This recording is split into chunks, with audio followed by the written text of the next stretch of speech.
তুমি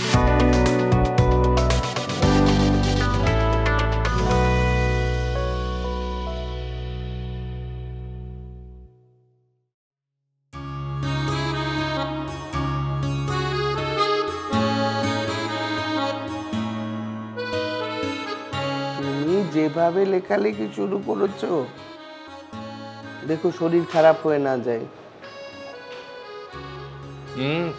আর না, শরীর খারাপ করবো কেন? এই যে রাত হয়েছে না, এটাই আমার বিরক্ত লাগে। কেন বিরক্ত লাগে কেন? না মানে দেখো না, এই যে একটা রাত আসলো মানে একটা দিন শেষ হয়ে গেলো, সারাদিনে কতটুকু লিখতে পারলাম। তোমার তো আর তাড়া নেই, আস্তে আস্তে লিখবে। এই একটা কথা বললে, তাড়া নেই। আর পৃথিবীতে কার তাড়া নেই তুমি আমাকে বলো? যার তাড়া নেই সেটা একটা মৃত মানুষ, স্থবির। সে হলো একটা কি বলবো এটাকে, সে একটা স্থবির, একটা জড় পাথর। অর্থাৎ বলতে পারো যে সে হয়তো তাকে সাধারণ মানুষের চেয়ে অনেক উঁচু স্তরে নিয়ে চলে গেছে নিজেকে। বুঝলাম না। আরে বুঝলে না, এই যে মানুষ যখন মায়ের পেটে থাকে তখন তার বেরিয়ে আসার জন্য তাড়া লেগে যায়। বেরিয়ে আসার পরে বড় হওয়ার জন্য তাড়া হয়, বড় হলে পড়াশোনার জন্য তাড়া, বড় পড়াশোনা হয়ে গেলে তখন চাকরি, রোজগার, সংসারের তাড়া। তাড়া ছাড়া কি আছে? তারা ছাড়া আকাশ দেখা যায়, কিন্তু তাড়া ছাড়া মানুষ দেখতে পাবে না তুমি। হ্যাঁ, বুঝতে পেরেছি। তা লেখক সাহেব, এবার কি ঘুমাবেন? অনেক রাত হয়েছে তো, ওষুধটা দিই, খেয়ে ঘুমিয়ে পড়েন। কেন ঘুম থেকে উঠে যদি দেখো যে আমি এখানে পড়ে রয়েছি তাই? কি আজে বাজে কথা বলো। ঠিক আছে ঠিক আছে, তুমি লেখো, আমি আমি জেগে থাকবো। ব্যাস, এই তো দিলে আমার 12টা বাজিয়ে। তুমি এখানে ঘুম ঘুম চোখে বসে থাকবে আর আমি তোমাকে ওইভাবে রেখে কি করে জাগবো বলো? আমি নব্য লেখক হয়েছি বলে কি প্রিয়তমা স্ত্রীকে এইভাবে নিপীড়ন করতে পারি? আচ্ছা ঠিক আছে, দাঁড়াও, আমি তোমার জন্য চা করে আনি। ও দ্যাটস ফাইন, থ্যাংক ইউ।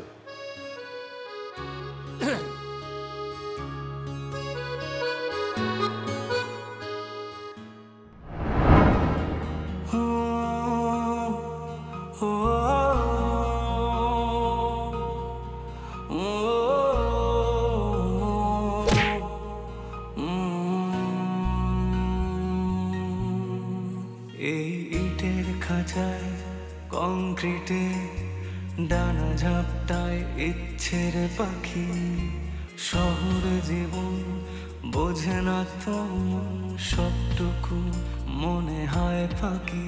এখানে স্বপ্ন ভাঙার কান্না কেউ শুনেও যেন শোনে না, তাই বুকে ব্যথা কালশিটে চোখে শুধু জল ছবি আঁকি।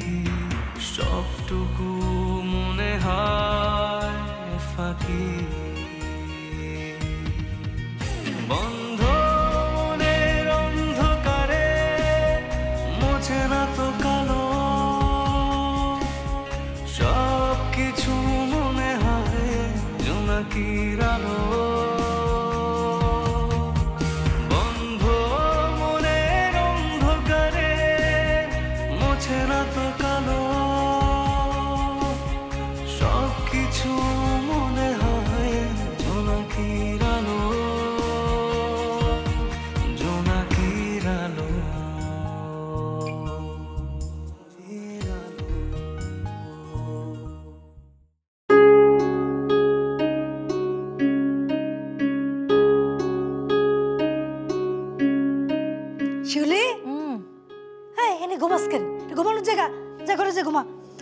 না, এখানেই ভালো লাগতেছে। কই যে এটা বসার জায়গা, মাইসে দেখলে মাইন্ড করবো। উঠ। কেউ তো আর দেখতেছে না আম্মা। মুখে মুখে তর্ক করে আমি পছন্দ করি না, তুই জানোস না? তোর বাপে ফোন দিছিল। কি কইল আব্বা? কইলো গ্রামের পরিস্থিতি খুব তাড়াতাড়ি ঠান্ডা হয়ে যাব। আব্বা কি আমগো দেখতেইব নাকি? কি জানি, তোর বাপের মন চাইলে আইব।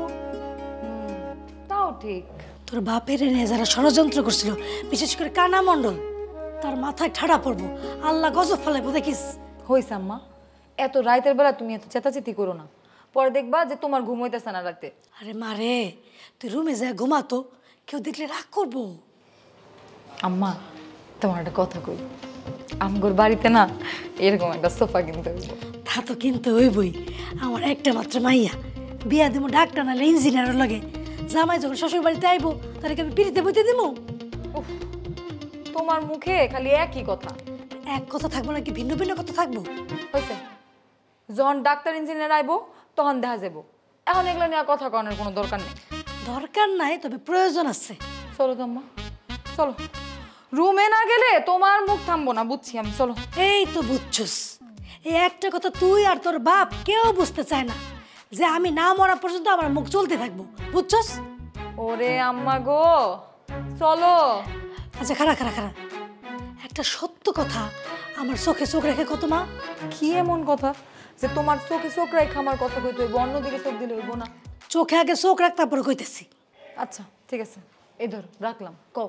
আচ্ছা, তুই যে বাসার বাজার সদাই করতে দোকানে যাস, কোনো পোলা কি তোর পিছে লাগে রে? দূর, আমার পিছনে কে লাগবো? তা তো জানি না। তুই কোনো পোলা যদি তোর পিছে লাগে, লগে লগে আমার জানাবি। তোর আমি আর বাইরে যেতে দিব না, দরকার হলে আমি নিজেই যাবো। ঠিক আছে আম্মা, আমি তোমারে জানাবো। খুশি? মার লগে কিন্তু মিথ্যা কথা কবি না, তাহলে কিন্তু পাপ হইব। আয় ঘরে যাবি, আয় ঘুমাইতে আসবি, আয় তুমি যাও, আমি আসতেছি। তাড়াতাড়ি আয়।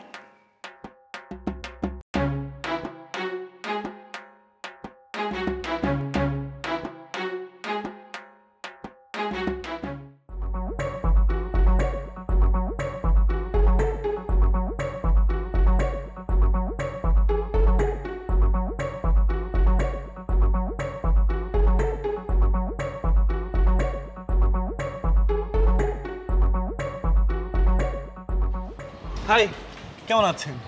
I am fine. আপনি কেমন আছেন? হ্যাঁ ভালো। সকালবেলা ভাইয়ের সাথে বের হয়েছিলেন তাই না? আপনিও কি বেড়াতে বের হয়েছিলেন? না, আমি কেন বেড়াতে বের হব?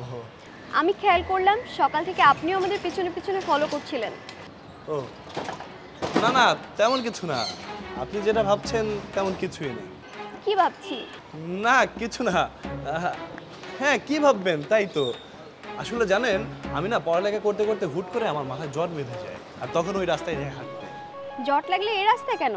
ওই যে হাঁটলে কি হয় জানেন, রাস্তায় যখন জ্যাম পড়ে, মানে এই যে গাড়ির হর্ন, ধুলাবালি, তারপর আপনার জ্যাম, এগুলো যখন মাথায় লাগে তখন জ্বরটা ছেড়ে। আপনি তো দেখা যাচ্ছে অদ্ভুত স্টুডেন্ট। হ্যাঁ, অনেক ছোটবেলা থেকে। আচ্ছা, আপনি কোন ইয়ারে পড়েন? আমি অনার্স 3rd ইয়ারে, পলিটিক্যাল সায়েন্স। বাহ, খুবই ভালো। জানেন, জাহিদ ভাইয়ের সাথে না আমার পরিচয় অনেক দিনের, একদম ছোটবেলা থেকে ধরতে পারেন। ও আচ্ছা। আপনি অবশ্যই ফেসবুক ইউজ করেন। আইডির নাম কি? আমি না কোনো মেয়ের কাছে আইডি টাইডি নেই না, আপনি জাহিদ ভাইয়ের আত্মীয় তো, তাই আপনার কাছে চাইলাম। আইডি নাম হচ্ছে Sujana Sinthi. Sinthi, nice name. Thank you. আপু ঠিক হয়ে গেছে। এবার তাহলে যাই আমরা মিস্টার রাজ সাহেব। ঠিক আছে, সাবধানে যাবেন।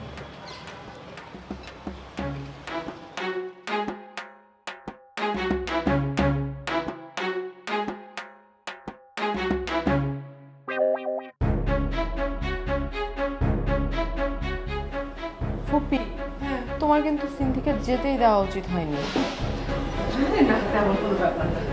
তাহলে তুমি এত বিঘ্ন হয়ে আছো কেন? আসলে হয়েছে কি, ওই যে একা মেয়ে রাস্তা দিয়ে আসছে। ওই তো আসছে ফুপি। Hi mom, how are you? চলতে তোমার দাঁত ফেলে দেবো। তোমার দুশ্চিন্তায় আমি মরতে বসেছিলাম। আমাকে কিন্তু জাহিদ বলেছে যে তুমি অনেক আগে রওনা করেছো। মম, বাসার কাছাকাছি এসে রিক্সা নষ্ট হয়ে গেছে, কি করব বলো? তারপর কি রিক্সা চেঞ্জ করে তারপর এসেছো? না, মামা রিক্সা ঠিক করে আমাকে নিয়ে এসেছে। হাই দাঁড়া দাঁড়া দাঁড়া দাঁড়া, তোর কোন মামা? হ্যাঁ, কোন মামার কথা বলছিস? যে মামা তোকে রিক্সা ঠিক করে চালিয়ে তারপরে নিয়ে এসেছে? মম, মামা মানে হচ্ছে রিক্সাওয়ালা মামা। তাই বল, এমন ভাব করে বলছে যেন ওর কোন না কোন মামা সে তাকে রিক্সা চালিয়ে নিয়ে এসেছে। ফুপি, হ্যাঁ, তুমি দেখেছো সিন্ধির কথা শুনলে কিন্তু একটু বোঝা যায় না যে ওই দেশে জন্ম হয়নি। হ্যাঁ গো মা, আমি আমার 2 সন্তানের মনের মধ্যে এই বিষয়টা একদম গেঁথে দিয়েছি যে তোমরা যে দেশেই বাস করো না কেন, তোমাদের রুট বাংলাদেশ। নাস্তা করেছিস? না, নাস্তা করার জন্য নেমেছিলাম, পরে ভাবলাম যে মামির হাতের বাসায় গিয়ে মজার রান্না খাবো। ওকে, তাহলে চল আমরা দুজন মিলে একসাথে নাস্তা করব। যাও তোমরা নাস্তা করে নাও, আর আমি 1 কাপ চা নিয়ে এখন শান্তি মতো জাহিদের বারান্দাতে যাব, আয়েশ করে চা খাবো। মম, আমি কিন্তু চলে এসেছি, এখন কিন্তু বারান্দা ছেড়ে দিতে হবে। হ্যাঁ, বলে কি বারান্দা নাকি ছেড়ে দিতে হবে? এমন একটা ভাব যেন ওই বারান্দা নিয়ে এখন চর দখলের মতো যুদ্ধ করতে হবে। হ্যাঁ, হলে অসুবিধা কি? কারণ যে জিতবে বারান্দা সেই পাবে, এই মর্মে। হ্যাঁ মম, যে জিতবে বারান্দা তারই হবে। আরে আমার কাছে মনে হচ্ছে ফুপি জিতবে, কারণ এটা ফুপির ভাইয়ের বাসা, আর এখানে ফুপির ভাই আছে, ভাবি আছে, ভাতিজি আছে। ও, আমার বুঝি কেউ নেই না? না, তোমার এখানে কেউ নেই। জি না, আমার মামা আছে, আমার মামা একাই যথেষ্ট। চল আমরা খাই। চলো।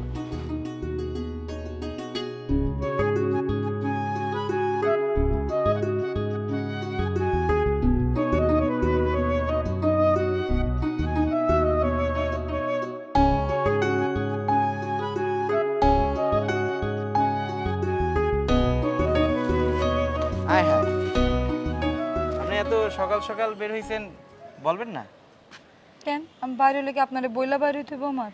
না মানে এই যে একলা একলা বের হইছেন, ভাবলাম একজন সাথে থাকলাম আর কি, কোনো সাহায্য লাগলে বা কোনো দরকার হইলে।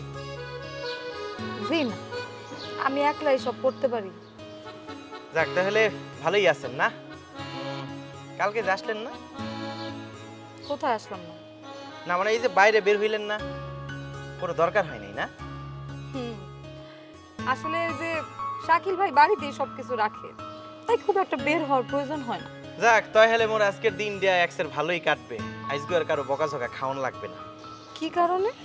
এই যে আমি আপনার চেহারাটা দেখছি সকাল সকাল। আমার সাথে দেখা হওয়ার সাথে দিন ভালো যাওয়ার কি সম্পর্ক? সম্পর্ক আছে, কিন্তু সেটা আপনি এখন বুঝবেন না। আচ্ছা, একটা কথা জিজ্ঞেস করি। করেন। আপনি কি কাউকে পছন্দ করেন? না মানে থাকে না অনেকে গ্রামে পছন্দ করে, অবশ্য আপনারা দেখে মনে হয় যে আপনি কাউকে পছন্দ করেন না, কি ঠিক বলছি না? জি না, আপনি ভুল বলছেন। তার মানে আপনার পছন্দের মানুষ আছে? ওমা, আমার পছন্দের মানুষ থাকার সাথে আপনার মন খারাপ হওয়ার কি সম্পর্ক? না, কোনো কারণ নাই, আপনি জান। পছন্দের মানুষ থাকা কি অপরাধ? আপনিই বলেন। না, সেটা অপরাধের হইব কি লেগা? অপরাধের না, কিন্তু একজন মানুষ যদি কাউরে পছন্দ করে, সেই মানুষটার যদি আবার অন্য কাউরে পছন্দ হয়, তাইলে সেটা না কই, আসলে না যাই না পছন্দ করাটাই অপরাধ। যাক, বুঝছেন তাহলে। আমি যাই, আমার রাস্তাটা ছাড়েন। আপনারে কি আমি আটকে রাখছি নাকি? যান, চলে যান। শুধু পছন্দের মানুষ আছে কিনা সেটা জানলেন, মানুষটা কি গ্রামের না শহরের সেটা তো জানলেন না। সেটাই তো, এটা তো কর নাই। তা কে সেই ভাগ্যবান ছেলে? সে কি শহরের নাকি গ্রামের? মানে নামের প্রথম অক্ষরটা বললেই হবে। কালকে যে আমি আসতে পারি নাই, এটার জন্য আমারও মন খারাপ হয়েছে।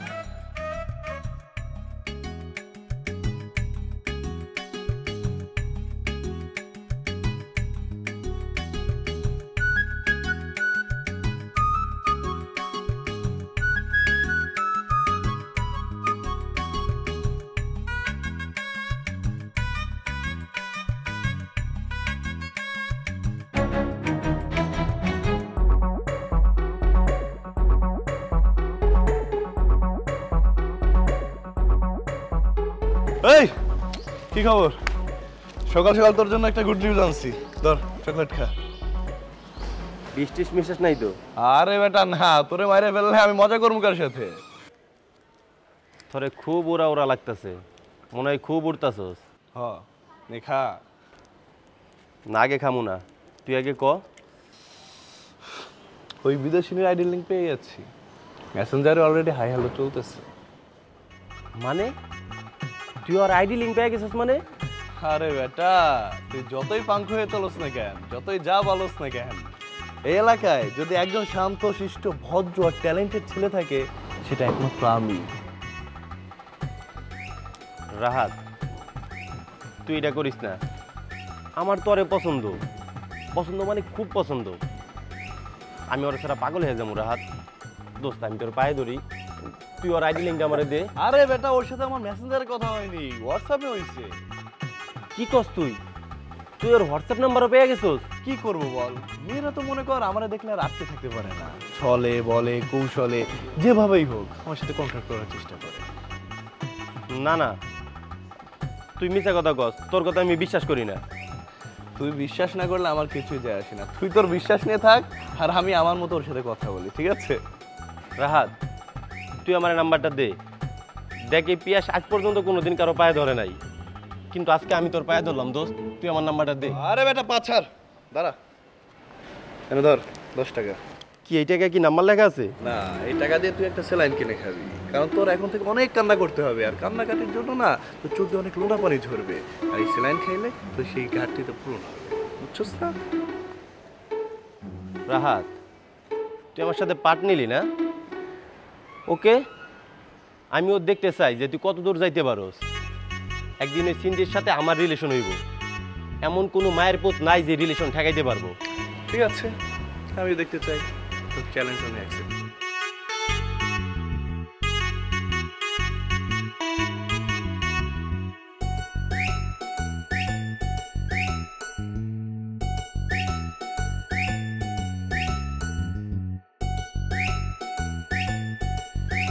এখনো খাবলাম, রেখে দাও। আরে পুরোটাই তো এখনো আছে, আরেকটু খাও।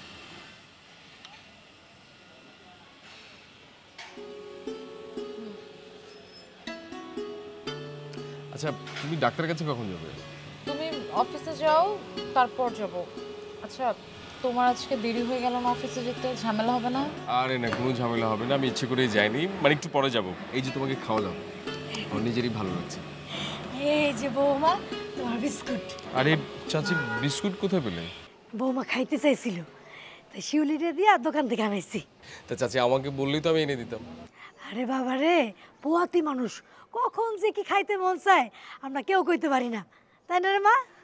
খুব ভালো করেছেন, কিন্তু চাচি মানে তোমাদের কি মানে এই বাসায় থাকতে কোনো কষ্ট হচ্ছে?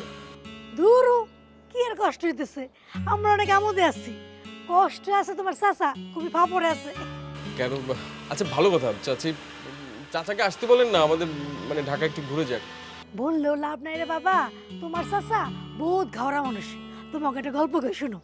একবার কি হয়েছে, আমার বাপের বাড়ি থেকে জামাইরা দাওয়াত দিছে। হ্যাঁ, ঘাওড়া হয়ে যাইবই না। পরে আমি কি করছি, তার আগের কি আমি ধারদারি, আমি শিউলিরে নিয়ে বাপের বাড়ি চলে গেছি। এদিকে সে দেখছে যে ঘরের মধ্যে রান্না বারণ খাওয়া দাওয়ান কিচ্ছু নাই, তার খুব খিদা লাগছে। তারপরে কি হয়েছে জানো, এমন ঝড় বৃষ্টি শুরু হয়েছে, তোমার চাচা খিদার কষ্ট সহ্য করতে না পাইরা আমার বাপের বাড়িতে চলে গেছে। এদিকে তার গায়ে জ্বর। চাচি, এই বিষয়টা হচ্ছে গিয়ে চাচার আপনাদের প্রতি ভালোবাসার প্রতিদান। আর ভালোবাসা রে বাবা, গরিবের ভালোবাসা নাই। তোমার চাচা চাকরি হারায় একেবারে পাগল পাগল হয়ে গেছে। আচ্ছা চাচি, শোনেন না, আম্মাকে জিজ্ঞেস করে একটু শাকিলের নাস্তাটা বানিয়ে নেবেন, আসলে আম্মা যদি ফ্রি থাকে। আরে না না, আমি বাইরে থেকে নাস্তা করে নেবো। না না বাবা, বাইরের খাওয়া খায়ও না, বাইরের খাওয়া খাইলে পেটের মধ্যে গ্যাস হয়। চাচি, আপনিও কিন্তু নাস্তা করে নিয়েন। হ্যাঁ, খাইতেছি। তো বাবা শাকিল শোনো, এই সময় হলো জামাইয়ের বউয়ের প্রতি ভালোবাসার পরীক্ষা। তুমি বউরে যত ভালোবাসবা, পেটের ভিতরে যে আছে সে বাপের প্রতি তত খুশি হইব। ঠিক আছে, আমি যাই। আচ্ছা চাচি। আচ্ছা, এই ভালো কথা, মানে চাচি না কি যেটা একটা গল্প বলতে চাইলো? চাচির গল্প তোমার শুনতে হবে না, চাচি সারাক্ষণই গল্প বলতে থাকে, আর সেই গল্প যদি তুমি শুনতে যাও তাহলে আজকে আর তোমার অফিস যেতে হবে না। আচ্ছা ঠিক আছে, বিস্কুটগুলো খাও।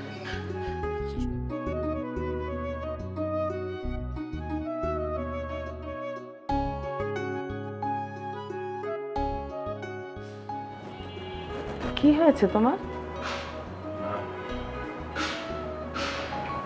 না, নাহার একটা কথা বলবো, ওকে আমি কি বলবো ঠিক বুঝতে পারছি না। কি হয়েছে সেটা বলবে তো। ওর ছেলে নিশাদের জন্য জুথিকে চাইছে। আমার বহুত ক্ষতি করে লাগছে, বহুত। ছেলেটা দেখতে দেখতে কিভাবে যেন আমার বাবা হয়ে গেল, তাই না? ও কবেই বা তোমার ছেলে ছিল, ও তো হওয়ার আগে থেকেই তোমার বাবা। আপনার বিরোধী দলের কর্মীরা দেখতে আপনি নিজে চলে আইছে, এটা একটা বিরাট ইতিহাস। বলো মম, কি করতে হবে? তুমি আমাকে যা বলবে তাই করবো। সেজন্যে মামা মামি আর সাহিদকে রাজি করাতে হবে তোর। মনসুর হালিম ভাইয়ের সাথে যেই ব্যবহার করছে, হালিম ভাইয়ের দলে নিব? নিতেও পারে, রাজনীতিতে শেষ বলে কোনো কথা নেই। সবটুকু মনে হয় ফাঁকি, বন্ধ মনের অন্ধকারে মোছে না তো কালো, সব কিছু মনে হয় জোনাকিরা